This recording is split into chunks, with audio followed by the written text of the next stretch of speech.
ನೋಡಿ ಗೈಸ್, ಇಲ್ಲಿ ಬೆಂಗಳೂರು ಮೈಸೂರು ಹೆದ್ದಾರಿಲಿ ಒಂದು ಗೊಲ್ರದಡ್ಡಿ ಎಂಬ ಗ್ರಾಮ ಇದೆ. ಆ ಗ್ರಾಮದಲ್ಲಿ ರೈತರು ಬೆಳೆದು ಆ ಮೆದೆಗಳನ್ನು ಹಾಕ್ಕೊಂಡಿರ್ತಾರೆ. ಆ ಮೆದೆ ಹಾಕಿದಂಥ ಸಂದರ್ಭದಲ್ಲಿ ಯಾರೋ ಪಾಪಿಗಳು ಆ ಮೆದೆಗಳಿಗೆ ಬೆಂಕಿಯನ್ನು ಹಚ್ಚಿಬಿಟ್ಟಿದ್ದಾರೆ.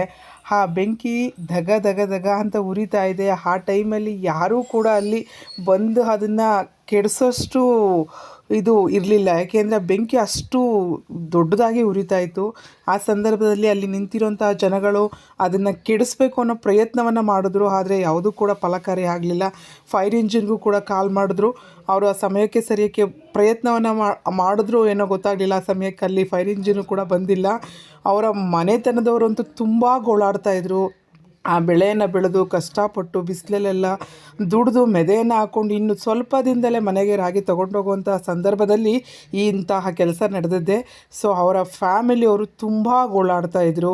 ಆ ಗೋಳಾಟವನ್ನು ನೋಡಲಿಕ್ಕೆ ಆಗಲಿಲ್ಲ. ಆ ಇಡೀ ಗ್ರಾಮವೇ, ಆ ಗೊಲ್ರದಡ್ಡಿ ಗ್ರಾಮವೇ ಅಲ್ಲಿ ಸೇರಿತ್ತು. ಅಲ್ಲಿರುವಂತಹ ಜನಗಳು ಆ ರೈತರನ್ನ ಸಮಾಧಾನ ಮಾಡ್ತಾಯಿದ್ರು. ಆದರೂ ಕೂಡ ಅಲ್ಲಿ ರೈತರು ತುಂಬಾ ಗೋಳಾಡ್ತಾಯಿದ್ರು. ಯಾಕೆಂದರೆ ಅದು ತುಂಬ ಶ್ರಮಪಟ್ಟು ಮಾಡಿದಂಥದ್ದು ಕೆಲಸ. ಆದರೆ ಇಷ್ಟು ಶ್ರಮಪಟ್ಟು ನಮ್ಮ ಮನೆಗೆ ರಾಗಿನ ತೆಗೆದುಕೊಂಡು ಹೋಗಬೇಕು ಅನ್ನೋ ಸಂದರ್ಭದಲ್ಲಿ ಇಂಥ ಘಟನೆ ನಡೆದಿರೋದು ತುಂಬ ಕೂಡ ಬೇಜಾರಾಗಂತಹ ವಿಚಾರ. ತುಂಬಾ ಕೂಡ ಬೇಜಾರಾಗುತ್ತೆ. ಯಾಕೆಂದರೆ ಇಷ್ಟು ವರ್ಷ ಕಷ್ಟಪಟ್ಟಿರೋದ್ರ ಜೊತೆಗೆ ಅದರ ರಾಗಿನ ಒಂದು ವರ್ಷ ಕೂಡ ಕೂತು ತಿನ್ಬೋದಾಗಿತ್ತು. ರೈತರು ಅದನ್ನೇ ನಂಬಿಕೊಂಡು ಕೆಲಸವನ್ನು ಮಾಡಿರ್ತಾರೆ. ಅಂತಹ ಸಂದರ್ಭದಲ್ಲಿ ಯಾರ ಪಾಪಿಗಳ ಆ ಕೆಲಸವನ್ನು ಮಾಡಿದ್ದಾರೆ ಅನ್ನೋದು ಗೊತ್ತಾಗಲಿಲ್ಲ.